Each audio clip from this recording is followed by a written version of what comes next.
mundo dito sa Pilipinas, PBA, Amateur, Mapa College. Health is wealth ang sa amin eh. Ang buhay ng mga manlalaro is ingatan ng katawan. So, ang first and foremost priority na mangyayari yan is yung health muna niya. Paano niya i-address, paano kung ooperahan ba, or magpasan ba siya magte-therapy doon sa lugar ba niya, sa country na kinaroroonan niya. Kasi yun na munang isipin niya, yung game, kalimutan niya na yun eh. Ganun na mangyayari, hindi niya na iisipin ang game, hindi niya na muna iisipin kung makakapirma ba siya, uuwi ba siya. It's yung ano muna, he will take it kung ano yung sabi ng doktor.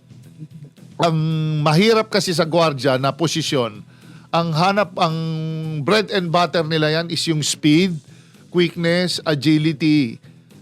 Quickness and agility. Yun ang pinaka-main asset ng mga gwardiya. Pag ikaw, operado ka, your surgery, may operado ka, mahirap. Kailangan full recovery, hindi pwedeng kalahati dyan. Yan ngayon yung ina-address ng topic natin nakaraan kay Chris Newsome. So, ang first and foremost, it will be yung idadiagnose niya.